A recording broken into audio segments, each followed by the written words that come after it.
Assalamualaikum warahmatullahi wabarakatuh. Selamat datang di BBC Budiono Pintar Channel. Jangan lupa tekan tombol like, beri komentar yang santun, dan subscribe agar selalu mendapat notifikasi tayangan baru dari kami. Terima kasih. Penting sekali untuk mukaddimah kita. Allah mengatakan Khalik. Khalik, ya. Khalik mencipta. Siapa yang dicipta? Bashar. Wah, nama Pak Kiai ini.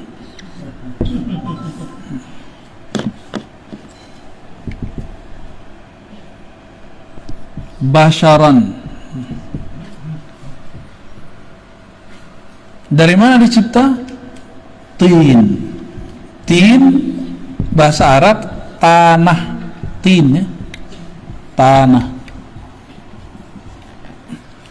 Bashar ini sisi zahir manusia. Zahir manusia. Maka Allah mengatakan, aku pencipta. Nah, ini kita ulang-ulang biar nggak lupa, dan ini sangat penting sekali, ya. Sangat penting untuk memulai kajian ma'rifatullah. Karena banyak sekali, jangankan orang awam, beberapa kiai aja saya temu, ya, mendebat saya juga begitu. Bagi dia, ruh itu dicipta. Padahal ayatnya tidak ada satupun ayat yang mengatakan ruh dicipta. Gak ada satupun ayat yang menyebutkan ruh dicipta.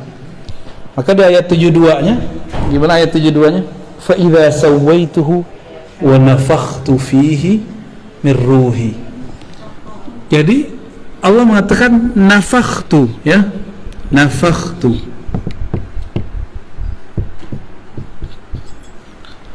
Apa arti nafakhtu? Aku tiup. Aku tiup atau hembuskan. Beda dengan cipta.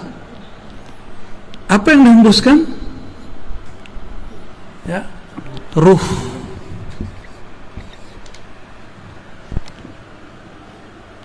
Ruh ini dihembus. Inilah sisi lain dari manusia yang kita sebut batin. Batin manusia.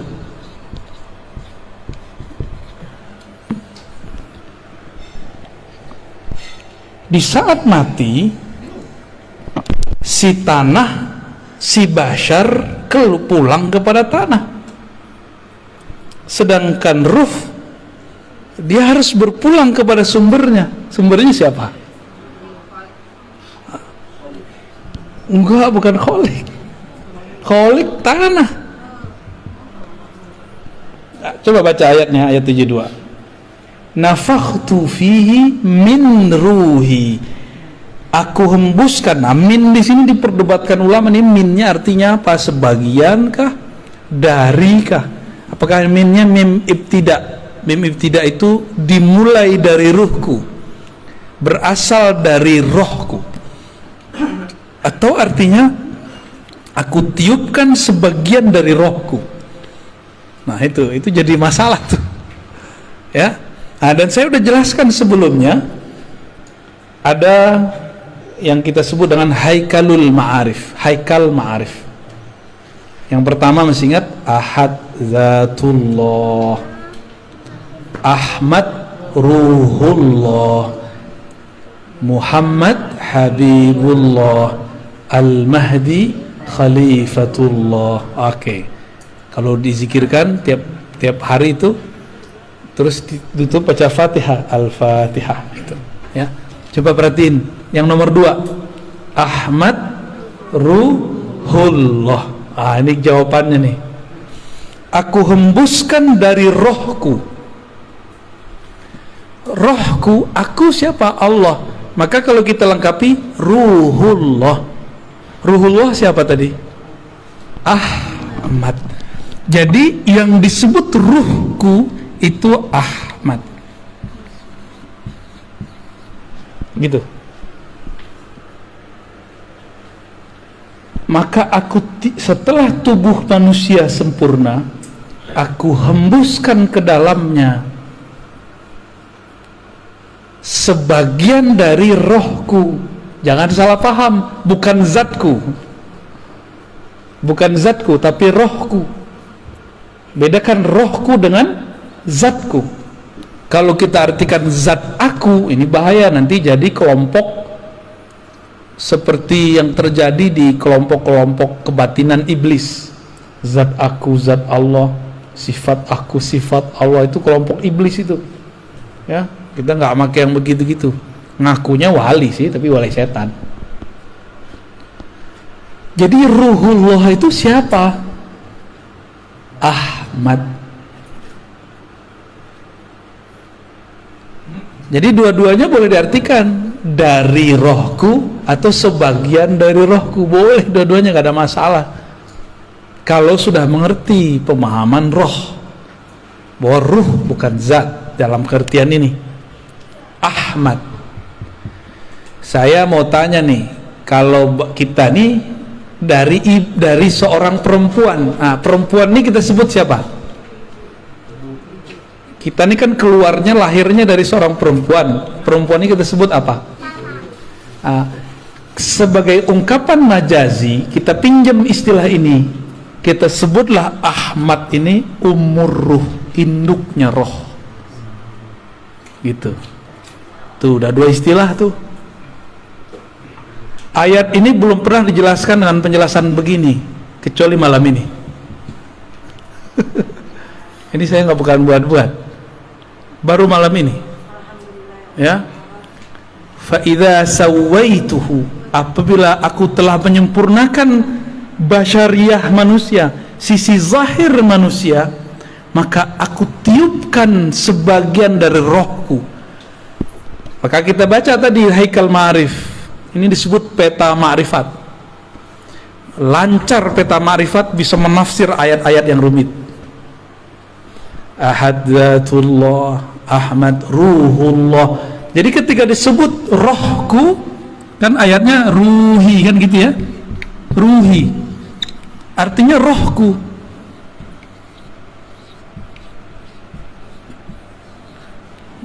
Banyak yang salah paham, dikira rohku itu zatku. Mereka takut kalau nanti orang ngomong di dalam diri kita ada zat Allah. Bukan, ini beda. Nabi Isa aja kita sebut ruhullah, benar nggak? Ruhullah Isa itu ruhullah juz'i namanya, ruhullah sughra, roh kecil. Sedangkan yang kubro Ahmad. Bahkan ini disebut ar-ruh al-akbar, roh yang agung, yang paling besar. Karena ialah tiupan pertama Allah. Dari Ahmad inilah, ya. Ini saya hapus ya. Udah connect kan ini? Boleh dihapus nih, Mancung. Jadi Allah, ya, Allah yang ahad meniupkan pertama kali rohnya. Rohnya ini bernama Ahmad.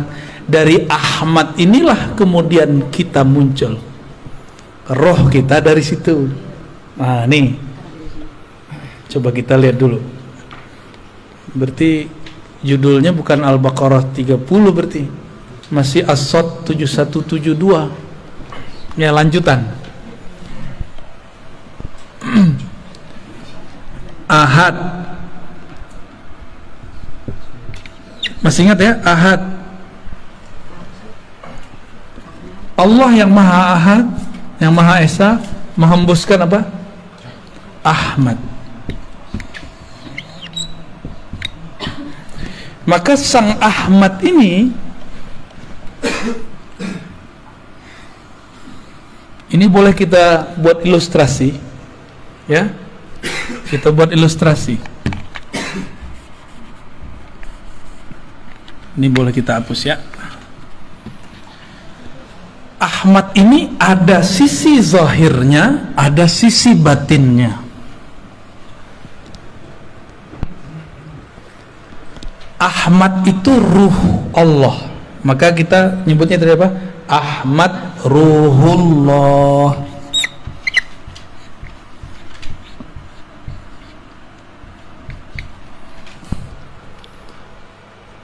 Jadi kalau ada di ayat surat tadi, surat apa? Shad ayat 72. Shad 72. Allah mengatakan ruhi, rohku. Siapa yang disebut rohku? Ahmad. Ada sebelumnya antum dengar tafsir begini. Dan ini bukan tafsir bid'ah. Ini cuma tafsir yang selama ini tersimpan belum dikeluarkan. Beruntung nih rumah Buya nih. Ya, berarti ada wali di rumah ini nih. Ya. Semoga istiqomah kita semua ya, amin amin ya rabbal alamin. Ya. Jangan GR dulu mancung. Ruh Ahmad Ruhullah ini memancar. Ya. Ini pancarannya nih. Ini pancarannya. Nah, pancarannya ini disebut dengan Nur Muhammad. Gitu. Apa sebutannya? Nur Muhammad. Sumber nurnya adalah Ruhullah. Lalu apa hubungannya Nur Muhammad dengan Ahmad? Lalu tubuh manusia dan roh manusia. Nih coba lihat. Jadi ruh Ahmad Ruhullah ini, inilah yang menjadi roh kita. Roh kita dari situ.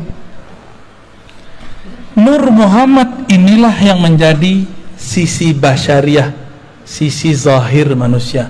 Jadi ruh ini batin ya. Batin manusia. Saya pendek aja M. Sedangkan ini dari Nur Muhammad tercipta 4 anasir alam. Api, air, api, tanah, udara. 4 anasir. Unsur ya kalau bahasa Indonesia. Salah satunya tanah. Ya, tanah, air, api, kayak avatar ya. Apa lagi? Udara atau angin sama. Nah, ini sisi manusia nih. Jadi manusia di dalam diri kita ada 4 ini. Ada 4 itu. Inilah zahirnya manusia. Inilah Nur Muhammad. Jadi Nur Muhammad itu ada di sini, ada di sini, ada di sini, ada semua. Cuma masalahnya nurnya sudah terkoneksi belum sama Ruhullahnya, itu masalahnya. Ya, koneksi ini yang harus dibangun ya. Mana hidupnya? Udah hidup ya? Oh, oke. Nah, jadi Ruhullah ini sebagai sumber daripada Nur Muhammad. Nur, karena dari nur ini terpancarlah, terciptalah. Ini dia. Dengan apa Allah menciptakan yang 4 ini? Pakai kun, ya, kun fayakun. Kalau roh Ahmad Ruhullah nggak pakai kun, pakai hembusan. Nah, apa bunyi hembusannya? Itu rahasia. Nanti kalau ada waktu kita buka lagi. Ya, belum boleh disampaikan sekarang. Ya, nanti jadi fitnah. Ngarang-ngarang apa lagi nih Ar-Razi nih kata orang ya, dongeng mulu. Emang ini dongeng? Emang begini dongeng? Ada nggak orang bisa ngedongeng begini? Saya bayar. Ya, kalau ini dongeng silakan ulang. Ya, kalau bisa ngedongeng dengan ini.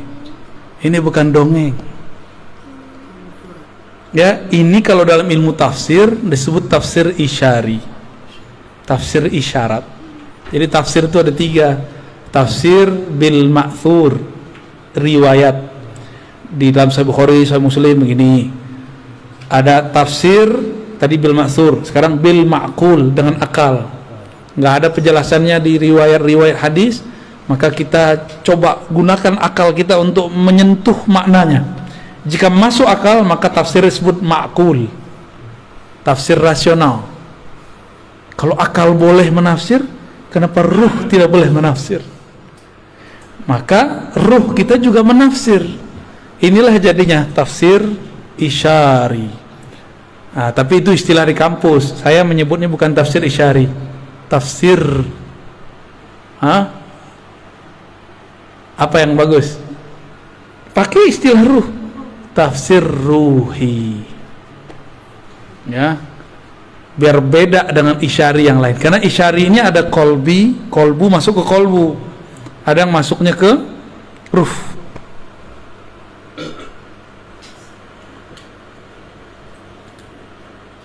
Pancarannya ini banyak. Berapa banyak kemarin?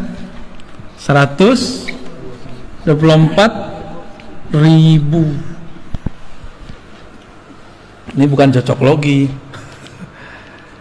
Makanya jumlah para nabi 124.000. Maka nabi-nabi itu adalah pecahan dari Ahmad, yang merupakan mereka menyimpan dalam diri mereka nur. Nah, ada hadis, al ulama warasatul anbiya, ulama pewaris para nabi. Apa yang diwarisi? Nur ini. Nah, jadi ini kalau dibuat lapisan berikutnya, bukain cuma. Oke. Ya, kurang jelas itu. Ini dihapus ya. Ya, fadal. Yang 110.000 ini disebut nabi.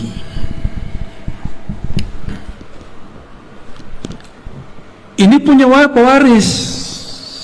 Ada lagi pewarisnya. Ya. Ini cuma pewarisnya disebut ulama. Nah, ulama yang mana?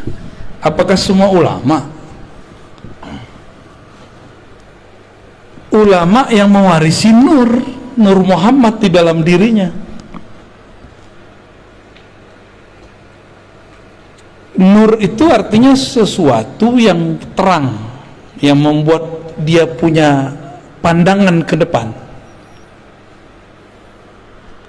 sehingga disebut Nur Muhammad. Dia tahu jalan hidupnya kemana, dia tahu jalan pulang, dia tahu jalan kemana. Itu orang kalau punya nur. Nah, ulama yang mana? Bukan yang bergelar doktor ya. Gelar doktor saya bukan gelar Nur Muhammad. Ya. Oh, saya di pesantren. Bukan pesantren, emang Nabi nyantri? Emang sahabat Nabi nyantri belajar nahwu shorof? Enggak. Ulama yang mana? Maka ulama ini ditafsirkan lewat surat Fatir ayat 28. Coba buka Fatir 28.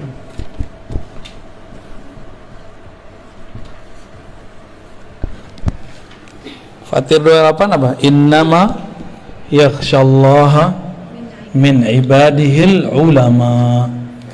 Yang takut kepada Allah, yang segan nama Allah, itu cuma satu kelompok, namanya ulama. Buya ini kan pernah jadi GM ya. Itu kalau ke daerah orang nggak tahu kalau Buya ini GM, dihargai nggak? Segan nggak mereka? Nggak segan. Tapi pas dilihat di kartu namanya GM, langsung nyembah mereka, hormat, wah mau diservis semuanya. Kalau nggak dikira ustadz aja kan, karena ada jenggotnya. Kira-kira seperti itu. Kita kalau nggak kenal orang nggak sungkan sama dia, nggak respect sama dia. Tapi kalau kita sudah kenal dia, kita akan hormat siapa dia. Nah, kenal ini nggak hanya kenal gelar, kenal nasab, kenal makomnya, ya, kenal makrifat yang tersimpan di dalam dirinya. Nah, inilah yang saya sebut umur ruh. Umur ruh itu nggak berdasarkan biologis. Umur ruh itu berdasarkan makrifat yang tersimpan di dalam dirinya. Ya, tuh 2, 3, ini udah 3 lapisan nih, ya. Maka ulama, sahabat yang takut kepada Allah di zaman Rasulullah, jumlah sahabatnya juga sama. Semua sahabat jumlahnya juga 124.000. Jumlah sahabat Nabi. dari Nur Muhammad ini ada kayak semacam, jadi kalau ilustrasinya Bu ya, Telkomsel ini kan Telkomsel ya, punya satelit. Nah, satelit ini Ruhullah. Dia memancar kepada, kalau memancar pertama kali yang gede itu ke mana? Provider, begitu. Dan jumlahnya ada 313 yang menerima pancarannya langsung. Dari 313 ini nyebarlah ke 104.000. Dari situlah nyebar kepada umat. Kayak gitu modelnya. Maka setiap masa nur ini nggak akan kurang dari 124.000, nggak akan kurang. Maka wali kalau mati pasti ada pengganti. Jadi nggak usah khawatir. Kalau wali mati tidak ada pengganti, tunggu aja kiamat. Pasti kiamat. Jadi ada wali Allah itu zikirnya menahan gunung api meletus. Ada wali zikirnya menahan hujan biar nggak turun berlebihan. Ada wali yang kerjaannya menahan supaya air laut itu tidak banjir rob berlebihan. Kalaupun terjadi mau gimana lagi ya. Ada wali di kutub utara, di kutub selatan. Sekarang orang menyebut global warming. Setiap hari ada es itu mencair. Berarti ada zikir yang sudah hilang di situ. Jangan-jangan walinya sudah meninggal. Ya. Maka jangan salah, di setiap gunung itu ada wali. Si wali inilah yang berzikir yang membuat gunung ini bertahan. Kalau walinya mati terjadilah sesuatu. Gitu. Ya. Gempa bumi, gempa boleh terjadi, tapi jadi bencana enggak? Kalau walinya mati, itu jadi bencana besar. Dan sekarang banyak wali yang mati, mesti ada yang melanjutkannya. Dalam proses transfer ini, estafet ini, disitulah terjadi bencana-bencana. Ini kacamata ilmu ma'rifatullah ya. Bukan kalau orang BMKG mungkin ngomong ini gejala alam, ya itu urusan ente. Kita punya urusan lain. Ilmu kita tidak bertentangan, cuma berbeda.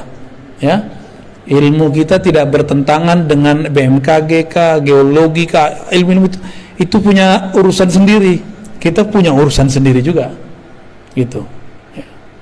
Ya, laptop sebagus apa, handphone sebagus apa, tetap harus ada yang operasionalkannya. Kalau orangnya hilang ya kacau, sama lah kira-kira begitu. Katanya robot hebat, tetap harus ada orang yang memprogramnya. Programnya lewat ya, lewat juga dia ntar. Ya.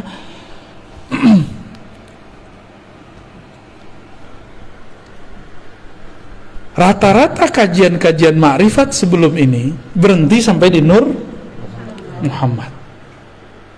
Dulu ada di Kalimantan, Abah Gurus kumpul, sudah mulai masuk ke bagian-bagian ini Ahmad. Tapi baru masuk di bagian huruf. Ahmad. Ahadiyatullah al-jariyah fil asma' wa sifat. Hayatul alam. Mim malikud darain dal dawamul ubudiyah. Beliau sudah sampai masuk ke sampai rahasia huruf Ahmad. Itu udah bagus sekali. Bayangkan di zaman saat-saat itu beliau sudah mengupas kajian yang sangat luar biasa. Kita bersyukur ada wali-wali kayak beliau. Dan saya juga bersyukur sekali ketika hati rindu mau menyebut-nyebut beliau dan ingin ziarah, tahu-tahu ada jalan, kami baru pulang dari sana. Ya.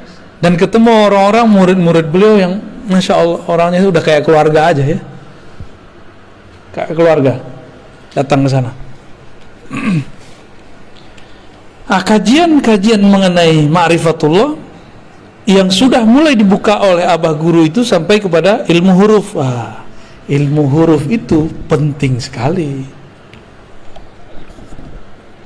Di dalam kitab Khatmul Aulia dulu sebelum apa ada sesuatu lah. Saya sering mengkaji kitab itu di ribat kita di sini. Nggak jauh. bahwa ciri-ciri khatmul aulia, penutup para wali, puncak para wali, itu ada 4 ilmunya. Ditulis di kitab itu. Beliau ahli hadis dan juga ghaus di zamannya. Kutubul ghaus, jadi bukan hanya kutub aja.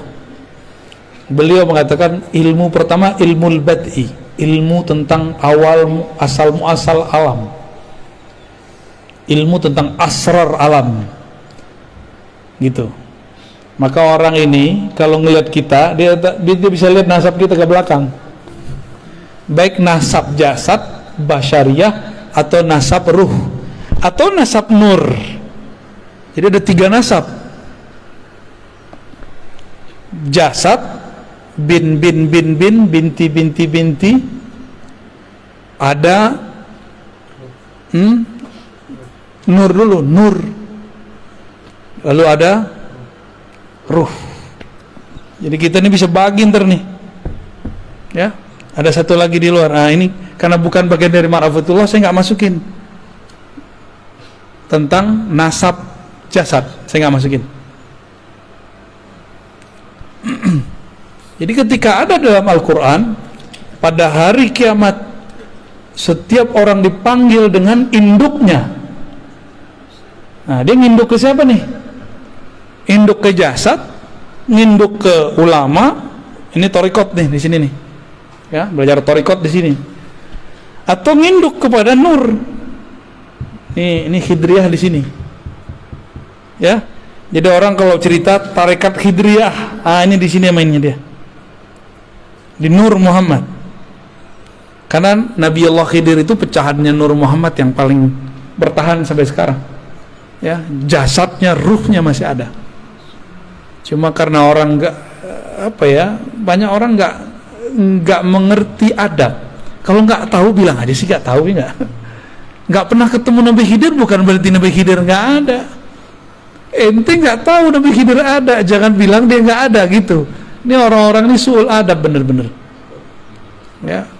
Nabi Khidir nggak usah pakai Nabi Khidir deh. Ashabul Kahfi masih ingat? Ashabul Kahfi tidur berapa tahun? 315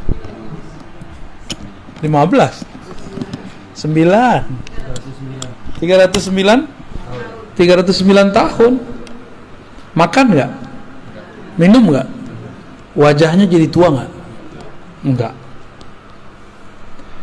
Saya mau tanya, ada nggak dalil yang menyebutkan Ashabul Kahfi mati?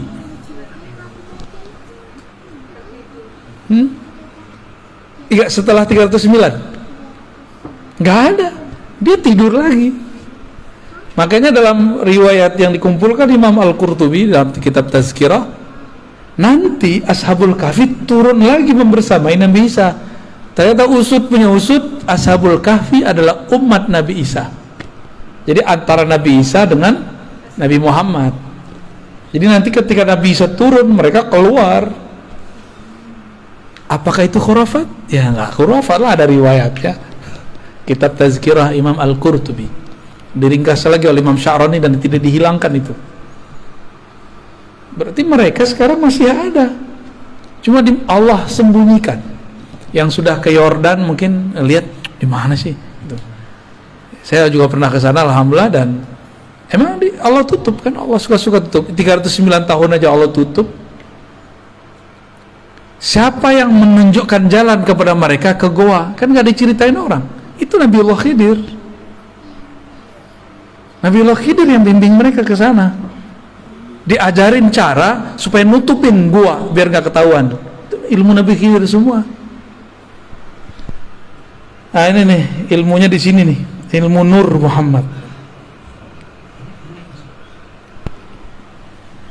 Nabi Isa dalam surat As-Saff ayat 6 ya, mengabarkan, aku akan memberi kabar kalian kedatangan seorang nabi di akhir zaman, ismuhu Ahmad. Kok lahirnya Muhammad? Berarti Ahmad nama apa dong? Karena Nabi Isa ruhullah, maka Ahmad itu nama ruh. Ini dah dalil kalau ruh itu punya nama. Nama ruh pertama Ahmad. Coba Ahmad sama Ahad bedanya apa? Coba beda mim doang. Oh, kalau bagi orang ahli huruf ada rahasianya. Nah, tadi empat pencirian wali khatmul aulia. Tadi ilmul bati masa lalu. 2 ilmul maqadir masa depan. Ya. Ilmul bati, ilmul maqadir. Apa lagi ya? Mitsaq, ilmu mitsaq. Apa arti mitsaq? Mitsaq ini syahadat alam semesta. Jadi kita ini per alam ada syahadatnya, per zaman ada syahadatnya, beda-beda syahadatnya. Syahadat Nabi Isa beda dengan syahadat kita. Syahadat Nabi Adam beda dengan kita. Tapi ada syahadat yang permanen, itu syahadat azaliyah namanya. Ya. Syahadat pada masa sebelum diciptakan alam, itu namanya azali.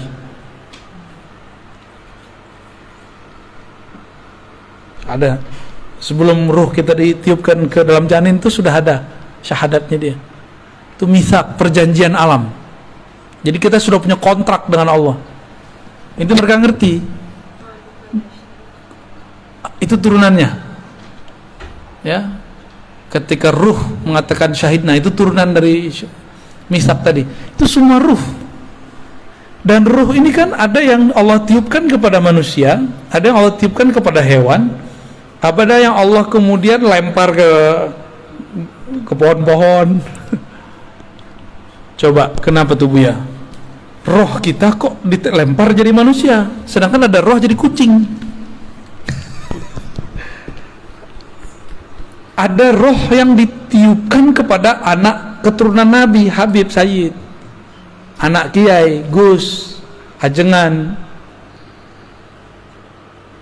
Kok kita enggak? Dia iya. Kok dia Habib? Kita enggak. Dia Sayyid, kita bukan. Oh, itu ada rahasianya semua. Itu ilmu mitsaq. Enggak ada kebetulan Allah meniupkan, ya sesampainya lah, sedapatnya lah gitu, enggak ada. Diatur semua. Jangankan itu, satu tetes air hujan itu diatur turunnya di mana, berapa volumenya, diatur semua. Nggak diatur. Apalagi urusan roh. Oh, sedapatnya deh, gitu, nggak ada begitu. Ya, Allah betul-betul rapi. Ya, Muqtadirah. Salah satu nama Allah itu Muqtadir. Ya, begitu detail dalam mengukur segala sesuatu. Kenapa Buya? Kita nggak jadi Habib ya? Yang ono jadi Habib. Tapi nggak usah khawatir ya. Mau dia Sayyid, mau dia Habib, kita bukan Sayyid, bukan Habib, potensi menjadi wali sama. Potensi jadi wali sama. Maka tidak sedikit orang biasa jadi wali. Kan ulama. Ini coba lihat, ini kebayang. Nah, sekarang coba ganti Ahmad ini, bayangkan seperti Ka'bah.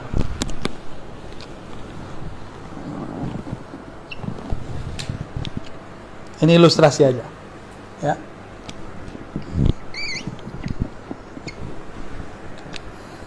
Ini ilustrasi, biar paham masa lalu.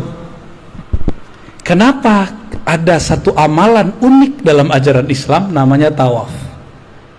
Tawafnya kok ke Ka'bah? Kenapa tawaf di situ? Kok tawafnya ke batu lagi ya? Batu hitam, batu bata. Oh, ternyata ada rahasianya. Tubuh tawaf kepada tempat mulia itu, walaupun dia dari tanah, dari batu. Nah, ada rahasia di situ. Air Zam-Zam Ka'bah. Ternyata ruh dia juga bertawaf. Tawafnya jasad kepada Ka'bah. Yang disebut haji mabrur kalau ruhnya ikut tawaf. Jika nurnya ikut tawaf. Nah, kita nih tercipta dari nur Nabi Muhammad dengan kunnya Allah. Apakah kita mencari siapakah Ahmad itu? Nah, dalam pencarian, inilah yang disebut tawafnya ruh. Kita nih lagi tawaf ini, nggak taunya lagi nyampe di sudut mana nih, ya? Kan 7 kali kan? Ya, kita ini kan baru mulai kita ngajinya, baru mulai ngajinya, ya muter 7 kali loh. Tapi 7 kalinya ruh, panjangnya dan lamanya bukan main. Ya. Lama ini. Ya.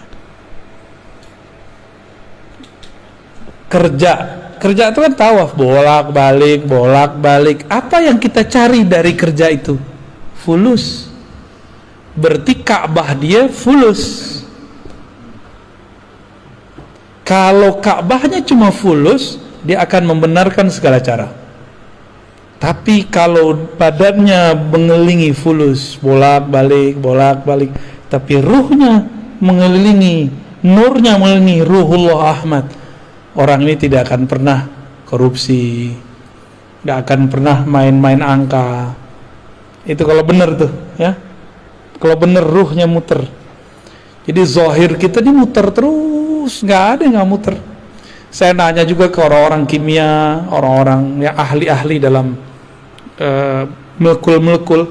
Ternyata atom itu masih terdiri dari molekul-molekul lain, dan itu semuanya bergerak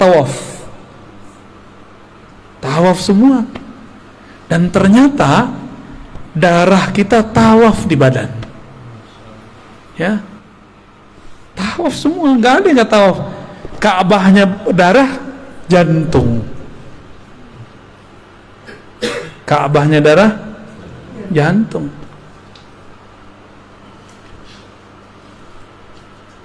Oke? Kalau sudah punya gambaran begini, ilmu bad'i, ilmu masa lalu, jika di masa lalu di alam nuriyah ini kita dulu percikan nur kita ini tawaf kepada Ahmad, maka lahirnya pasti jadi seorang mukmin. Kalau dia tambah dekat, yang paling dekat 124.000, maka di zaman dulu dia jadi nabi. Setelah Nabi Muhammad dia bukan jadi nabi, dia jadi wali. Gitu. Kalau dulu kita pernah tawaf. Ada lagi, dia memandang. Jadi nur ini memandang kepada Ahmad. Terus dia mengatakan, wow, indah sekali. Dia lahir jadi Habib. Itulah sejarah kenapa Habib terlahir sebagai Habib. Jadi nggak ada yang cocok logi, dan nggak ada yang terjadi begitu saja. Semuanya terjadi karena mengulang aja itu. Udah selesai tawaf di sana, dia masuk lagi ke alam baru. Kita lagi tawaf ini, lagi tawaf semua ini. Selesai masuk lagi ke alam barzakh, tawaf lagi di sana. Selesai masuk lagi ke padang mahsyar. Di padang mahsyar, Ka'bahnya bukan Ka'bah ini, kembali kepada yang punya Ahmad ini, namanya Muhammad. Maka semua orang mencari Nabi Muhammad, tawaf lagi. Begitulah terus mencari syafaat. Karena nanti semua orang, hatta Nabi Ibrahim nyari Nabi Muhammad, ya. Maka bernamalah Nabi Muhammad itu Al-Fatih. Karena Nabi Ibrahim membuka pintu surga nggak bisa, balik lagi. Siapa yang bisa? Muhammad. Maka disebut Muhammad Al-Fatih lima ughliq wal khatim lima sabaq, ya. Itu ijazahnya minta ke Pak Kiai itu, ya. Ya, salawat Al-Fatih.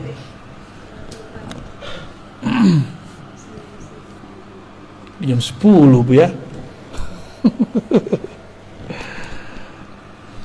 Gimana? Tanya jawab, kita lanjut. Lanjut tidur. Ya, rehat dulu. Bismillah. Jumlah 313 itu Jerman. Jumlah 313 Betul. Bagus. Dari 124.000 nur ini, ada 313 nur yang paling besar. Yang 313 yang dulu bertawaf, dan itu menjadi barisan ring pertama Ahmad. Nah, yang 313 ini di zaman pra Nabi Muhammad menjadi 313 Rasul. Dari 313 itu, yang paling kuat perjuangannya 25.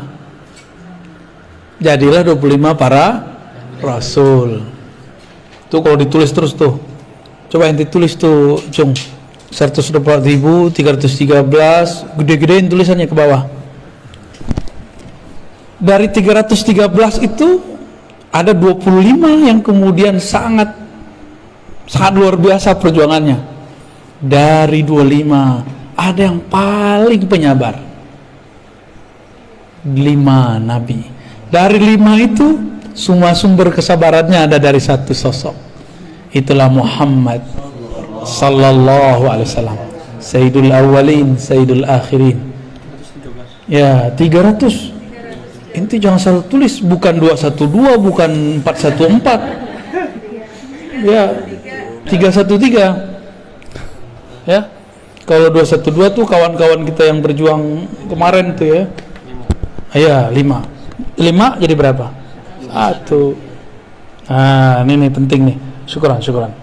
Jadi 124.000 itu ring terluar, ring terdekatnya 313. Dari 313 ini paling dekat lagi 25. Dari 25 ini paling dekat lagi 5. Dari 5 itu 1. Berarti kalau 5 kurang 1 berapa? 4. Coba lihat. Nabi Muhammad, Abu Bakar, Umar, Utsman, Ali. 5 kan? 5. Dan itu bukan cocokologi. Emang udah dari sononya. Udah dari sononya begitu. Ya.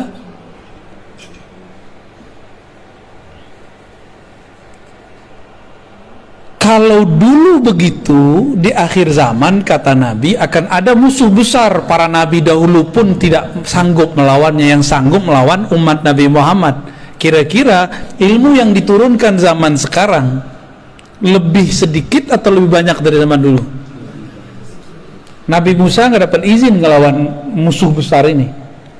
Nabi Nuh nggak dapat izin. Nabi Sulaiman katanya sempat perang tapi nggak sanggup juga. Sesakti Nabi Sulaiman loh.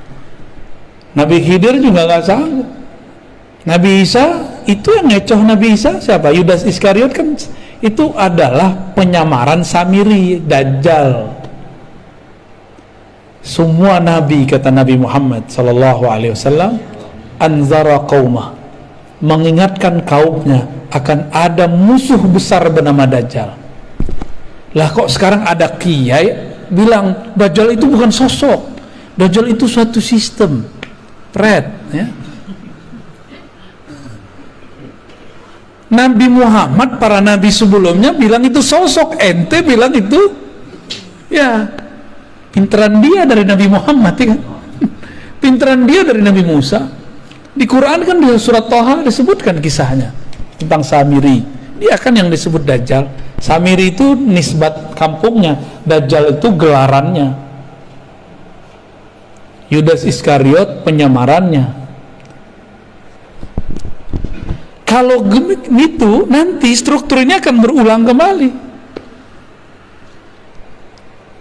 Struktur akan berulang kembali. Jadi di sini ada 4 nih ya.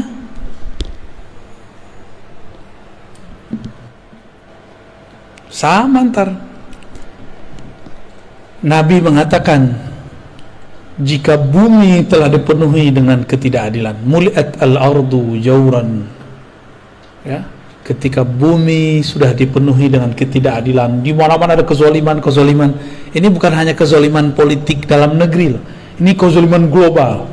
Jadi tolong move on, jangan cuma memikirkan masalah pilpres, itu terlalu cetek mikirin begitu. Ini sudah umat akhir zaman sudah. Kita nggak boleh hanya memikirkan politik satu negeri. Ini sudah besar ini masalahnya, udah lintas negara, lintas benua. Jika lintas benua terjadi kezaliman, orang nggak salah dikasih virus, zalim nggak? Kita sehat-sehat aja divaksin, masalah nggak? Tapi ya kita ikut aja lah. Udah vaksin kan? Vaksin dong. Vaksin lah ya, biar nggak jadi pakyu.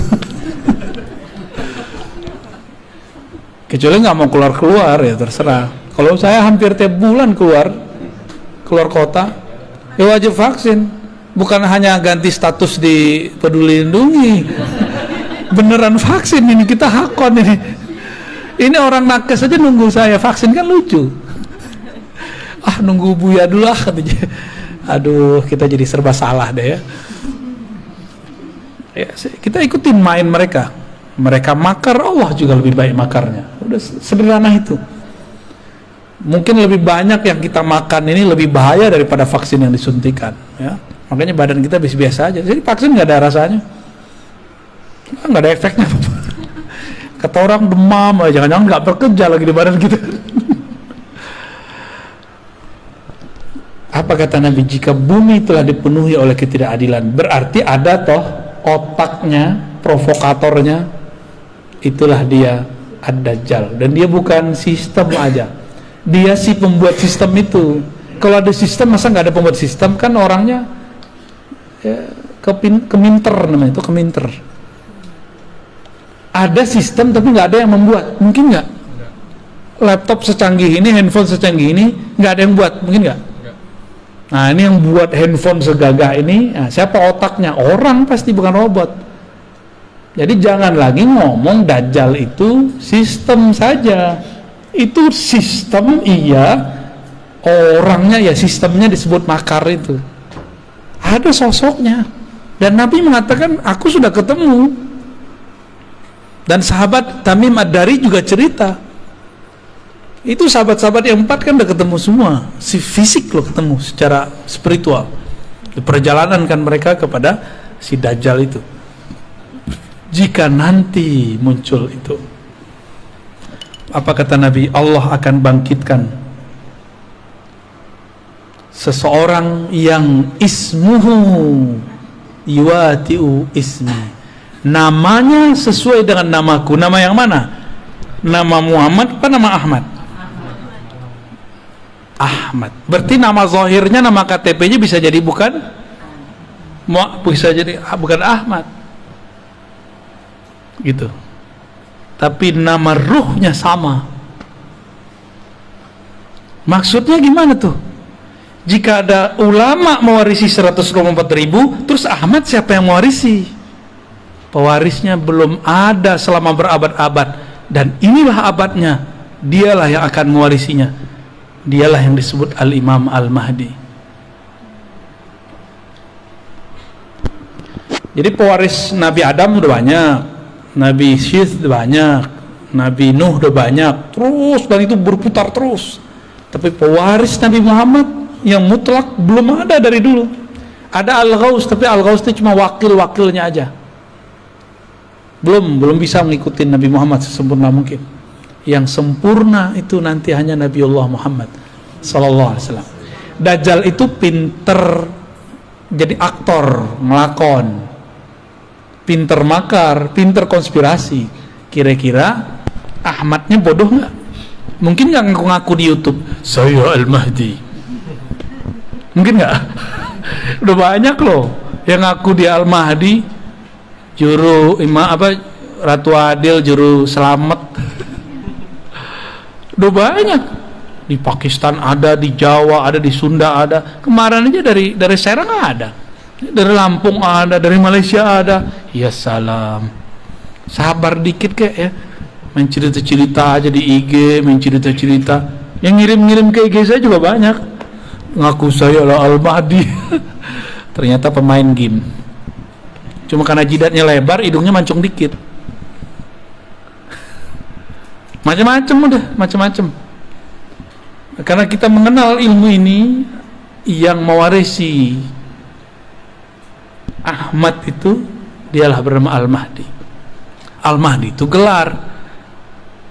Berarti ya Ahmad itu nama dia tuh. Nurnya Muhammad juga. Ya.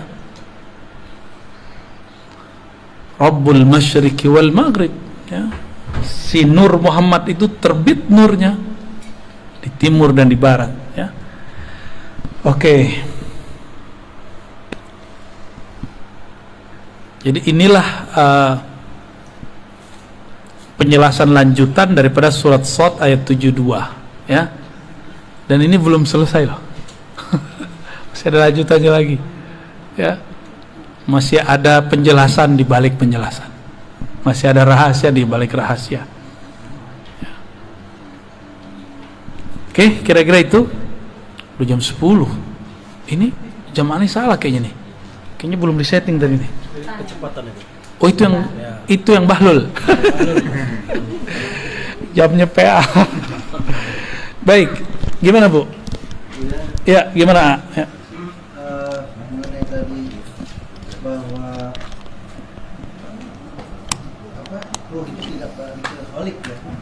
Ya. Terkait dengan innalillahi wa inna ilaihi raji'un itu seperti apa hubungannya? Inna lillahi wa inna ilaihi raji'un. Kaitannya apa dengan ruh tidak dicipta, kan gitu. Mati itu pulang kampung. Tubuh dicipta dari tanah, maka dia pulang ke kampungnya tanah. Ruh dihembuskan dari ruhi Ahmad, maka dia harus cari jalan pulang ke. Bisa nggak ruh tubuh tanpa ditanam dia tertanam? Gak bisa, harus ada yang ngurusin, dimandiin, dikuburin. Tuh, paham maksud saya? Ini ilustrasinya. Jika tubuh zahir ini harus ada yang urus, harus ada gurunya, apalagi harus ada yang nunjukin jalannya, harus ada yang gendong. Jadi ruh ini kalau dia berpisah nggak ada yang jemput, dia akan gentayangan kemana-mana. Tapi bukan jadi hantu, bukan. Yang jadi hantu itu jin. Dia akan kemana-mana, dia mencari pertolongan. Siapa? Aku mau kemana ini? Dia bingung. Maka sekarang kita kasih tahu, kalau kita meninggal, kita harus kembali kepada Ruhullah Ahmad. Ini yang harus dicari, ya. Makanya ada satu sholawat, boleh diamalkan. Allahumma ya Ahad, wahai ya Allah yang Maha Esa, Maha Tunggal, sholli ala Ahmad, limpahkanlah rahmat, sampaikanlah ruh kami kepada ruh Ahmad. Itu maknanya. Pulangkanlah ruh kami kepada ruh Ahmad.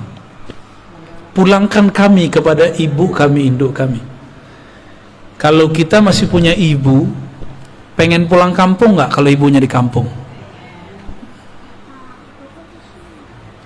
Ibunya di sini, berarti pulangnya di sini, ya kan? Coba misah sehari aja, nggak mau kan? Nggak mau tuh, pelukan langsung. Begitulah nanti jika ruh tahu jalan kepada ummur ruh, nanti mereka semua akan bermanja-manja. Makanya kalau bener nih kita sholawat, kita mewek-mewek nyebut nama Ahmad. Nggak ada orang yang nggak bisa nangis kalau nggak sebut Ahmad. Cuma ini kita lagi tahan-tahan aja nih. Kalau bener nih ruh, dia percikan dari hembusan Ahmad, disebut Allahumma ya Ahad, sholli ala Ahmad. Enggak, pasti ngalir. Ya Allah, ruhku ini adalah bagian dari hembusan ruhmu Ahmad. Tolong kembalikan ia kepada ruhmu Ahmad. Sampaikan kami kembali pulang kepada ibu ruh kami Ahmad, induk ruh kami Ahmad. Enggak nangis, berarti dalamnya hitam. Itulah rahasia. Silakan diamalkan itu, ya. Ya, Allahumma ya Ahad, sholli ala Ahmad. Allahumma ya Ahad, sholli ala Muhammad. Allahumma ya Ahad, sholli ala al-Mahdi khalifatika ya Allah ya Ahad. Allahumma shalli ala sayyidina. Al-Fatihah.